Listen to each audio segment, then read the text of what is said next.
Assalamualaikum warahmatullahi wabarakatuh. Perkenalkan, saya Sulhatima. Saya akan mempresentasikan asuhan keperawatan gawat darurat dengan trauma kepala. Definisi trauma kepala trauma kepala adalah suatu kerusakan pada kepala, bukan bersifat kongenital ataupun degeneratif, tetapi disebabkan oleh serangan atau benturan fisik dari luar. Jadi trauma kepala itu bukan bersifat turunan.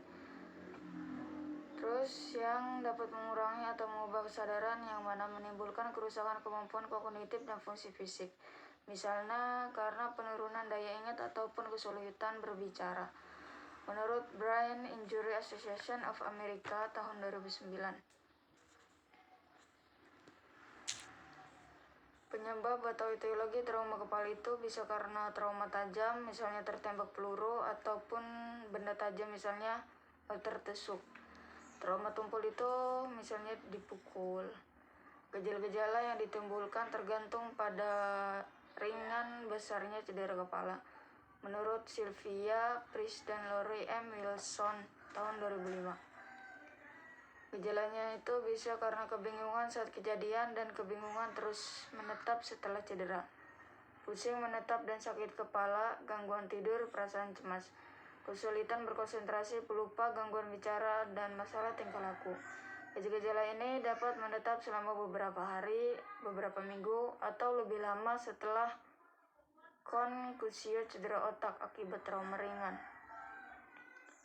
Waktu risiko terjadinya trauma kepala.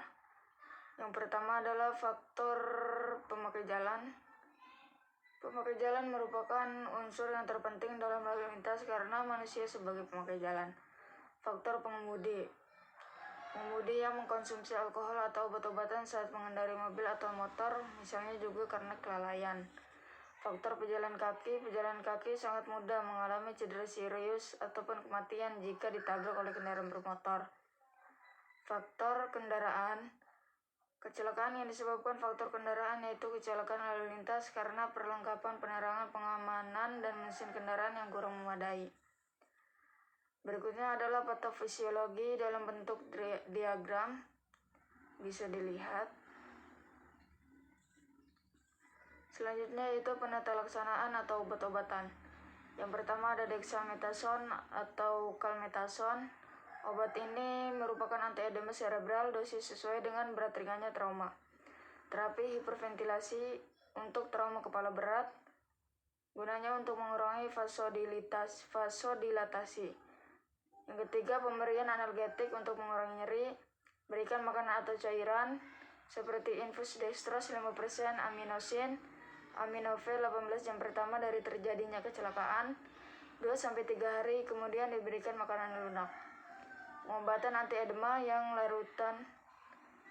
antiedema dengan larutan hipertonis, misalnya manitol 20%, glukosa 40%, atau gliserol. Antibiotik yang mengandung barir darah otak, seperti penisilin, ataupun untuk infeksi anaerob diberikan metronidazole. Antikonvulsan untuk menghentikan kejang, misalnya dendratin, tigreton, valium.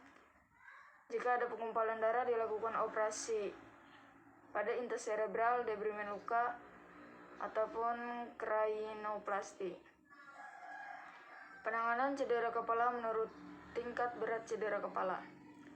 Penanganan cedera kepala ringan, pasien dengan CT scan normal bisa keluar dari unit gawat darurat. Dengan peringatan, apabila mengantuk atau sulit bangun, dibangunkan setiap 2 jam sekali. Pasien merasa mual dan muntah, kejang, pendarahan atau keluar cairan dari hidung atau telinga, nyeri kepala hebat, nadi yang terlalu cepat atau terlalu pelan, pola nafas yang abnormal. Penanganan cedera kepala sedang dengan GCS menurut Bachelor tahun 2003 membagi cedera kepala sedang menjadi 3 macam. Ada risiko ringan dengan tidak ada gejala nyeri kepala, muntah, dan dizziness. Dizziness itu seperti vertigo. Kemudian risiko sedang, ada riwayat penurunan kesadaran dan amnesia post trauma. Risiko tingginya itu nyeri kepala hebat, mual yang menetap, dan muntah. Penanganan cedera kepala sedang seringkali terlambat mendapat penanganan. Gejala terbanyaknya itu antara lain mudah lupa, mengantuk, nyeri kepala, gangguan konsentrasi, dan dizziness. Penanganan cedera kepala berat, diagnosis dan penanganan yang cepat meliputi primary survey dan secondary survey. Stabilisasi kardiopulmoner, dan di secondary survey ada penanganan cedera sistemik, pemeriksaan mini neurologi, dan ditentukan perlu penanganan pemudahan atau perawatan di intensive care unit atau ICU. Pemeriksaan penunjang trauma kepala. Ada beberapa macam seperti CT scan. Pada kasus trauma kepala sendiri, dilakukan CT scan bila secara klinis didapatkan klasifikasi trauma kepala sedang dan berat, adanya defisit neurologi seperti kejang dan penurunan gangguan kesadaran. MRI digunakan sama seperti CT scan dengan atau tanpa menggunakan kontras. X-ray mendeteksi perubahan struktur tulang atau fraktur, perubahan struktur garis atau pendarahan, edema, fragmen tulang, rongsen tengkorak maupun torak. Angiografi cerebral menunjukkan kelainan sirkulasi cerebral. EEG cerebral memperlihatkan keadaan atau berkembangnya gelombang patologis. BAR menentukan fungsi korteks dan batang otak. PET menentukan merupakan aktivitas metabolisme pada otak. Pemeriksaan laboratorium darah lengkap, urin, kimia darah, analisa gas darah. Kadar elektrolit untuk mengkoreksi keseimbangan elektrolit sebagai akibat peningkatan tekanan intrakranial. Menurut Muslihat tahun 2010. Berikutnya ada pengkajian primer. Yang pertama, airway. Pengkajian jalan nafas bertujuan untuk menilai apakah jalan nafas tetap paten atau longgar atau mengalami obstruksi total pada cedera kepala. Meliputi pemeriksaan adanya obstruksi jalan nafas yang dapat disebabkan benda asing, fraktur tulang wajah, fraktur mandibular atau maksila, fraktur larynx atau trakea. Dalam hal ini dapat dilakukan chin lift atau jaw thrust. Selama memeriksa dan memperbaiki jalan nafas, harus diperhatikan bahwa tidak boleh dilakukan ekstensi, fleksi, atau rotasi dari leher. Pada pemeriksaan airway, usahakan jalan nafas stabil dengan cara kepala dimiringkan, buka mulut, bersihkan muntahan darah, ataupun jika ditemukan benda asing, dibersihkan. Breathing. Setelah jalan nafas bebas, sedapat mungkin pernafasannya diperhatikan frekuensinya normal antara 16-18 kali per menit. Dengarkan suara nafas. Jika tidak ada nafas, lakukan nafas buatan. Kalau bisa dilakukan, monitor terhadap gas darah dan pertahankan PCO2 antara 28-35 mmHg. Pada cedera kepala, inspeksi didapatkan peningkatan produksi sputum, sesak nafas, penggunaan otot bantu nafas, dan peningkatan frekuensi nafas. Terdapat retraksi dada, pengembangan paru tidak simetris. Pada palpasi, fremitus menurun dibandingkan dengan sisi yang lain. Dan pada perkusi ditemukan adanya suara redup sampai pekak pada keadaan melibatkan trauma pada torak. Pada auskultasi, pasien dengan peningkatan produksi sekret dan kemampuan batuk menurun sering didapatkan pada cedera kepala dengan penurunan tingkat kesadaran atau koma.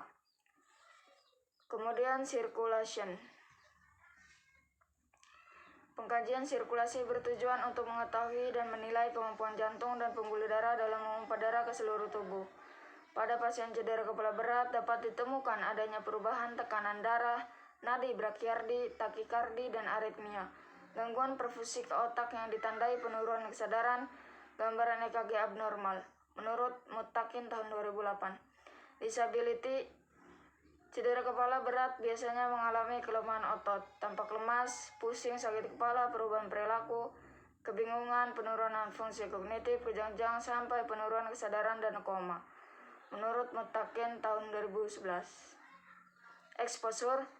Kajian ini yang dilakukan yaitu menentukan apakah pasien mengalami cedera tertentu, kaji adanya trauma pada seluruh tubuh pasien, dan kaji tanda vital pasien menurut Hamarno tahun 2016.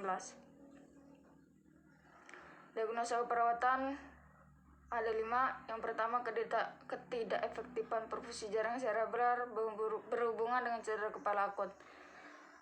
Bersihan jalan nafas tidak efektif berhubungan dengan obstruksi jalan nafas, peningkatan kapiler intrakranial tidak efektif berhubungan dengan edema serebral, gangguan ventilasi spontan berhubungan dengan gangguan metabolisme, resiko gangguan sirkulasi spontan berhubungan dengan emboli paru. Diagnosa prioritasnya yaitu risiko perfusi serebral tidak efektif berhubungan dengan cedera kepala akut, dan bersihan jalan nafas tidak efektif berhubungan dengan obstruksi dalam jalan nafas. Psikinya itu risiko perfusi serebral tidak efektif berhubungan dengan cedera kepala akut, manajemen peningkatan tekanan intrakranial, observasi identifikasi penyebab peningkatan TK, monitor tanda atau gejala TK, memonitor MAP mean arterial pressure, monitor ICP atau intracranial pressure jika tersedia, monitor CPP cerebral perfusion pressure, monitor gelombang ICP, dan monitor status pernafasan. Terapeutiknya itu berikan posisi semi-fowler, evaluasi neurologi pasien, kolaborasi pemberian sedasi dan antikonvulsan jika perlu, kolaborasi pemberian diuretik osmosis jika perlu. Bersihan jalan nafas tidak efektif berhubungan dengan obstruksi jalan nafas. Observasinya itu monitor pola nafas, misalnya frekuensi, kedalaman, dan usaha nafas. Memonitor bunyi nafas tambahan, misal gurgling, menge, wheezing, atau rongki kering. Memonitor sputum, jumlah, warna sputum, dan aroma sputum. Terapeutiknya itu pertahankan kepatenan jalan nafas dengan head lift dan chin lift, atau outrus jika dicurigai trauma servikal. Posisikan semi-fowler atau fowler. Lakukan fisioterapi dada jika perlu. Lakukan pengisapan lendir kurang dari 15 detik. Edukasinya itu anjurkan asupan cairan 2000 ml per hari jika tidak terkontraindikasi. Dan ajarkan teknik batuk efektif. Kolaborasinya itu pemberian bronkodilator, ekspektoran, mukolitik jika perlu. Standar luaran keperawatan Indonesia. Risiko perfusi serebral tidak efektif. SLK-nya itu perfusi serebral dengan ekspektasi meningkat. Jika pasien dengan kesadaran koma, ekspektasinya itu tidak sesuai yang diharapkan, bisa terjadi penurunan. Dan bersihan jalan nafas tidak efektif juga. SLK-nya itu bersihan jalan nafas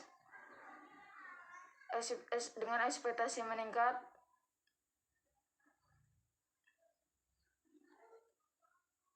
Bersihan jalan nafas tidak efektif, bersihan jalan nafas dengan ekspektasi meningkat. Jika pasien adalah koma, terjadi penurunan. Terima kasih. Apakah ada yang ingin ditanyakan, teman-teman?